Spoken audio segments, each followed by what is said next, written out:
Hello welcome back to our channel. आज हम इस लेक्चर में पढ़ने वाले हैं चाइनीज़ सिविलाइजेशन के बारे में। तो पिछले लेक्चर में हमने सुमेरियन सिविलाइजेशन कवर कर लिया था। अब हम पढ़ेंगे चाइनीज़ सिविलाइजेशन यानी कि चाइनीज़ सभ्यता के बारे में। तो कल का एक रिकैप दे देते हैं, बहुत आसान सा रिकैप कि सुमेरियन सिविलाइजेशन कौन सी दो रिवर के बीच में बसी हुई है। तो सुमेरियन जो सिविलाइजेशन है वो आपकी यूफ्रेट्स और टिग्रेट्स, ये दो उनके बीच में बसी हुई है। ठीक है ना। तो इसको आप लर्न कर लेना, ये कभी वन लाइनर एग्जाम्स के व्यू पॉइंट से बहुत ज़्यादा इंपॉर्टेंट है। आज हम पढ़ेंगे चाइनीज़ सिविलाइजेशन। वही same as a Chinese civilisation जो है वो ह्वांग ही रिवर के किनारे बसी हुई है। ह्वांग ही, ठीक है, नॉर्थन चाइना में 1700 BCE के करीब। ठीक है, ये सराउंडेड है नॉर्थ में तो ये गोबी डेजर्ट से, ठीक है ना। ठीक है, साउथ में जो है ये यांगज़टे रिवर से सराउंडेड है। और साथ ही साथ लास्ट में जो है आउटर रेंजेस ऑफ वेस्ट में जो है ये आउटर रेंजेस ऑफ हिमालय से ये सराउंडेड है।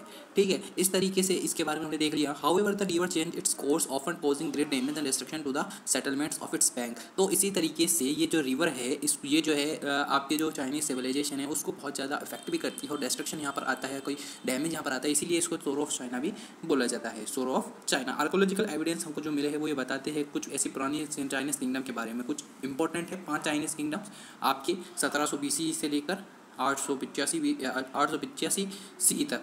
इनमें है पहली जो है वो आई थी सबसे पहली शेंग डायनेस्टी। शेंग डायनेस्टी 1700 से लेकर 1027 BC के बीच में आई। जो डायनेस्टी सेकंड जो थी वो 1027 से 256 BC, इसका बहुत ज़्यादा टाइम पीरियड था। क्वीन डायनेस्टी 256 से लेकर 206। एक इंपॉर्टेंट आपको याद रख लेना है, क्वीन डायनेस्टी के टाइम पर ही जो है आपका पेपर जो था वो यहाँ पर पेपर का इन्वेंशन हुआ था।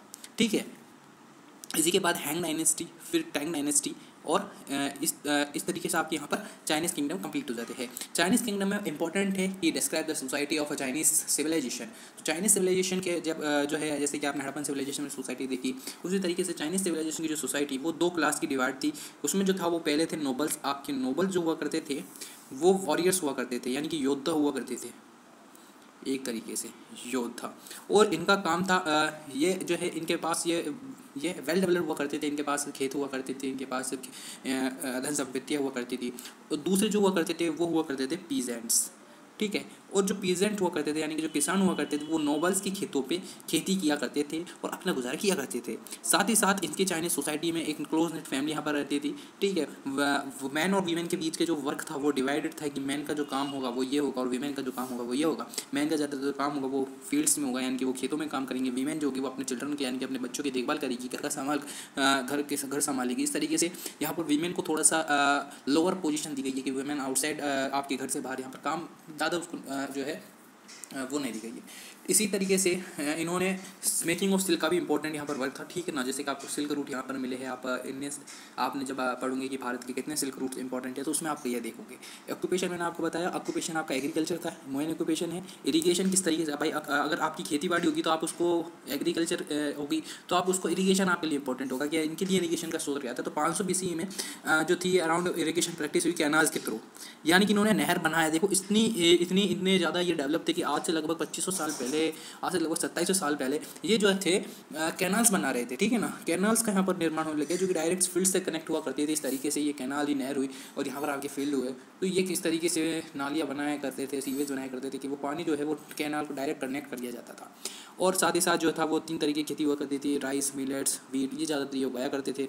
ठीक है, 400 BC तक आते आते जो चाइनीज़ जो थे वो यूज़ करने लगे थे ऑक्स ड्रॉन वुडन प्लग, यानी कि जो हल जो हुआ करता था ऑक्स ड्रॉन वुडन प्लग यहाँ पर ये इस्तेमाल करने लग गए थे। चाइनीज़ जो चाइनीज़ है वो जो डोमेस्टिकेट किया करते थे animals for agriculture, transport and food. ये तो बहुत इंपॉर्टेंट है, ये तो सारे जगह पुराने ज़माने में हुआ ही करते थे। साथ ही साथ ट्रेड की बात करें तो इनकी जो ट्रेड था वो एशियंट चाइना का वो सारे पूरे वर्ल्ड में हुआ करता था। चाइना के 3 मेन ब्रांचेस है, यानी कि सिल्क रूट यहाँ पर होता था। इनका जो सिल्क रूट था वो ज़्यादा इंपॉर्टेंट था क्योंकि ये सिल्क का व्यापार क्या करते थे। इनके लिए 3 ब्रांच थे। पहले जो थी वो नॉर्थन थी, नॉर्थन की जो थी वो ब्लैक सी से कनेक्ट हुआ करती थी। आप मैप में देखना, मैप में आपको ये मिल जाएगा। दूसरी थी सेंट्रल वन जो थी वो पर्शिया से लेकर मेडिटेरेनियन सी तक कवर करती थी। और साउथर्न जो थी वो थी अफगानिस्तान, ईरान और इंडिया को कनेक्ट करती थी।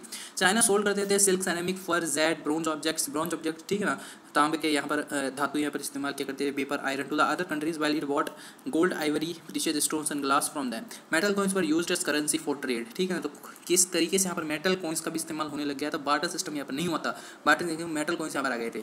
राइटिंग की बात करें तो राइटिंग में भी इनका बहुत इंपॉर्टेंट रोल है। In the beginning Chinese represented each word with picture, शुरुआत में पिक्चर्स यानी कि इस तरीके से अगर किसी इंसान को दिखाना है तो इस तरीके से दिखा दिया, लेकिन बाद में इनका वर्ड आ गया, वर्ड कुछ इस तरीके से आते हैं, इनके पता नहीं, लेकिन समझ नहीं आता है ऐसा ना, ठीक है। तो इस तरीके से इन्होंने वर्ड का इस्तेमाल करने लग गया और इन्होंने थाउजेंड ऑफ सिंपल्स ऐसा सिंपल्स एंड कैरेक्टर इनकी चाइनीज स्क्रिप्ट में हमको मिली है। इसके बाद चाइनीज जो थी स्क्रिप्ट है ये टॉप से बॉटम तक हुआ करती थी। कैलीग्राफी जो थी art of beautiful hand writing was also practice. Chinese जो है फाइन पैंट ब्रश यूज़ किया करते थे to write on the pieces of flat shape bamboo. Religion की बात करते हैं, मैन है रिलीजन। जो चाइनीज थे वो वर्शिप करते हैं फोर्सेज ऑफ नेचर, यानी कि प्रकृति पूजी यहाँ पर ये हुआ करते थे, यानी कि ये सूर्य देवता इंद्र देवता जैसे भारत में की जाती है ऐसे ही यहाँ पर ये पूजा करते थे। उसी के बाद एंकेस्टर वर्शिप भी बहुत कॉमन थी, यानी कि इनके जो पूर्वज जो एक्सपायर हो जाया करते थे, जो निकल जाते थे, उनकी भी यहाँ पर ये पूजा की जाती थी। वो एक तरीके से मैं अच्छी बात मानता हूँ, ठीक है ना। इसी के साथ साथ चाइनीज जो थे वो बिलीव करते थे कि डेड ट्रांसफर कर देती है एक व्यक्ति को into a spirit with great supernatural power. Dead person was wrapped in matting and buried in a tomb along with furniture pot and budget. तो किसी व्यक्ति की मृत्यु होने के बाद अगर कोई व्यक्ति मर जाता था तो उसकी कब्र में उसका जो कुछ सामान हुआ करता था, जिस तरीके से उसका कोई फर्नीचर हो गया, उसकी कोई पॉटरी हो गई, उसका कोई ब्रॉन्ज ऑब्जेक्ट हो गया, तांबे का कोई धातु हो गया, कुछ ऑब्जेक्ट हो गया, तो उसके साथ प्लेस किया जाता था उसकी मकबरी बनाकर, ठीक है। तो इस तरीके से रिलीजन देखा आपने, सोसाइटी ट्रेड देखा, ऑक्यूपेशन देखा, सोसाइटी देखी, वो कुछ ये 5 आपकी किंगडम्स देखे। अब एक इंपॉर्टेंट है कॉन्फ्यूशियनिज्म, एक टर्म है, क्या है कॉन्फ्यूशियनिज्म, डायरेक्ट आपके डिफाइन कॉन्फ्यूशियनिज्म तो भाई क्या होगा, आपको आता ही नहीं होगा कॉन्फ्यूशियनिज्म होता क्या है। तो इंपॉर्टेंट है कॉन्फ्यूशियनिज्म क्या होता है। कॉन्फ्यूशियनिज्म एक ग्रेट फिलोसफर थे चाइना के, पहली बात तो कॉन्फ्यूशियस एक व्यक्ति थे जो कि 6th सेंचुरी BC में इनका निवास माना जाता है कि यार इस टाइम पीरियड के ये बिलोंग करते थे। कॉन्फ्यूशियनिज्म का ट्रेमेंडियस इन्फ्लुएंस चाइनीज लाइफ और थॉट पे, किस तरीके से ये कहते थे, इनकी कुछ ऐसी बातें हैं, कुछ 4 इंपॉर्टेंट बातें कि अगर आप व्यक्ति को रेस्पेक्ट दोगे तो आपको वो रेस्पेक्ट देगा, और उनके प्रति आप जनरस होंगे तो वो आप उनका दिल जीत सकते हो, अगर उनके भी सीरियस सिंसियर होंगे तो आप उनका विश्वास जीत सकते हो, दिल जीत सकते हो और विश्वास जीत सकते हो। तो इस तरीके से अगर आप उनके ईमानदार होंगे तो आप अपने जीवन में बहुत ज़्यादा ग्रेट थिंग्स, आप अच्छे मुकाम आप यहाँ पर ज़िंदगी में हासिल कर सकते हो। तो ये आपको 4 चीज़ें अपनी ज़िंदगी में उतारनी चाहिए। आई थॉट कि ये आपको याद रखनी चाहिए कि यार ये थॉट बहुत ज़्यादा इंपॉर्टेंट है, क्योंकि इसी को ये जो थॉट है ये मेड कर दिया जाता है कि state of religion of China, state religion इसको घोषित कर दिया जाता है चाइना का state religion during the rule of Han dynasty 206 से लेकर 220 BCE तक। इसके बाद बुद्धिज्म की आती है। बुद्धिज्म हैन डायनेस्टी की रहती है 3rd सेंचुरी एंड तक बुद्धिज्म भी जो है मोस्ट पॉपुलर बन जाता है चाइना में, और मोनास्ट्रीज आपको कोई मिलेगी, यानी कि जो चाइनीज़ जो बुद्धिस्ट जो यहाँ पर जो गुरु हुआ करते थे, जो एक जगह से दूसरी जगह जाया करते थे, तो वो एक मोनास्ट्रीज में रहा करते थे। मोनास्ट्रीज जो हुआ करती थी वो उपवन एक तरीके से कहा जाते थे, यानी कि जो कि राजाओं के द्वारा उनके ठहरने के लिए स्थान की तरह बनाए जाते थे। तो मोनास्ट्रीज आपको मिलेगी जो कि अट्रैक्ट करती थी लार्ज नंबर ऑफ पिलग्रिम्स को। Buddhist classics were translated into Chinese by travellers and missionaries like Fa, Xuanzang and who visited India. Astronomy की बात करें तो चाइनीज डेवलप करते हैं कंपास को, एस्ट्रोनॉमिकल इंस्ट्रूमेंट को। चाइनीज जो है कंपास बनाते हैं। कंपास जो है ये फेयरली एक्यूरेट थे। फेयरली एक्यूरेट का मतलब ये कि हाँ ये ठीक ठाक बता दिया करते थे, मतलब कि ऐसे नहीं कह सकते यार ये 100% श्योर, जिस तरीके से आज आपके मोबाइल में कंपास है उस तरीके से पता, मतलब एक तरीके से हाँ ये मैक्सिमम ये सही बताया करते थे, इस तरीके से फेयरली एक्यूरेट थे। और एस्ट्रोनॉमर थे वो सोलर और लूनर एक्लिप्स में यहाँ पर एबल थे कि इस तरीके से ये मौसम का पता लगाया करते थे, आने वाली आपदाओं के बारे में पता लगाया करते थे। और उनका जो कैलेंडर था वो भी सोलर और लूनर एक्लिप्स पर ही बेस्ड था। साथ ही साथ चाइनीज जो थे वो एबल थे फिक्स करने के लिए dates of summer and winter solstice, यानी कि विंटर में कितने दिन होंगे, समर कितने दिनों की होगी, आपका स्प्रिंग सीजन कितने दिनों का होगा, ऑटम सीजन कितने दिनों का होगा। इस तरीके से ये सारी चीज़ें यहाँ पर पता लगाया करते थे। पेपर और राइटिंग की बात करें तो मैंने आपको बताया पेपर और प्रिंटिंग चाइनीज जो थे वो मेड करते थे। मटेरियल जो कि सिल्क से बना हुआ करता था उस पर ये लिखा करते थे। 1st सेंचुरी BC में more useful and easily produce quality of paper जो कि बैक ऑफ ट्रीज में आती है, hamper x and old fishing nets में। टेराकोटा आर्मी क्या होती है? टेराकोटा आर्मी ये होती है कि वो मिट्टी के जो आप बचपन में देखते हो, बचपन में आप मिट्टी के खिलौने लाए हो, खेलो, तो इस तरीके से मिट्टी कोई खिलौने होते हैं, खिलौने नहीं है एक्चुअली, टेराकोटा आर्मी है। तो आपको जब 1974 में खुदाई होती है, देखो 1974 में खुदाई होती है, उसके द्वारा जो आर्कियोलॉजिकल टीम है उसको लगभग 2200 साल पुरानी एक अंडरग्राउंड वॉल्ट मिलती है। अंडरग्राउंड एक तरीके से दुर्ग मिलता है एक तो पहले, और दुर्ग के सामने उसको करीब 8000 सैनिक जो है वो लाइव टेराकोटा स्टेचूज में यहाँ पर छोटे यहाँ पर सैनिक मिलते हैं। तो एक ऐसा माना जाता है कि इस दुर्ग पर अगर कोई स्टैम्प जिस तरीके से आपको वापस बनाते हैं, देखिए ये दुर्ग है और ये छोटा आपका टेराकोटा आर्मी है। अगर कोई मान लो कोई बाहर से कोई शत्रु आया और वो शत्रु इस पर आक्रमण करेगा, देखो है ना, तो अगर वो दूर से देखेगा कि भाई देख के आगे सीन क्या है, तो वो देखेगा तो उसको ये जो चीज़ें होंगी, यानी कि जो 800 ये मिट्टी के जो टीले होंगे ये बड़े दिखाई देंगे और एज ए लिविंग दिखेंगे। ऐसा नहीं लगेगा कि यार ये मिट्टी के पुतले हैं, ऐसे ही दिखेंगे कि हाँ ये सैनिक और इतनी ज़्यादा सैनिक 8000 सैनिक, तो भाई इसके ऊपर कब्जा कर पाना बहुत मुश्किल है। इस तरीके से इनका एक टेक्निक अप्लाई करते थे, इस तरीके से हमको यहाँ पर एविडेंस मिले हैं। ये थी टेराकोटा आर्मी, इसकी ये स्टोरी थी, आप इसको यहाँ पर देख सकते हो, ये पूरी स्टोरी इसमें लिखी हुई है, बहुत आसान है। मेटलर्जी और क्राफ्ट में जो है ये मेटल्स यूज़ करते थे, known as early Chinese even before they settle in the valley of Huang He. Beautiful bronze objects that have been found bear witness to skill of metal workers in ancient China. Iron swords, iron ploughs came into use first BCE में। हाँ, ये important है कि Z एक रोक है जो कि चाइनीज माइंड राइट है from the Neolithic age. With the time they learn to make beautiful artefacts and jewellery with jade. Painting की बात करें तो ancient Chinese were extremely skilled in paintings, ठीक है। इनिशियली सब्जेक्ट ऑफ पेंटिंग्स और decorative हुआ करती थी, डेकोरेशन के लिए करती थी, बाद में geometric shapes of their pottery यहाँ पर लाने लग गई। Became to paint people, animals, events as they saw in early life mostly on bamboo. इसी के साथ साथ ये फाइन ब्रशेस जो कि एनिमल्स के जानवरों के बालों से बने हुए करते थे उसको यूज़ करने लग गए। Colours were made from the fruits and flowers. Architecture की बात करें तो एंशियंट चाइनीज आर्किटेक्चर जो था ये गाइडेड था by rulers laid down by Chinese philosopher like Tao and Confucius.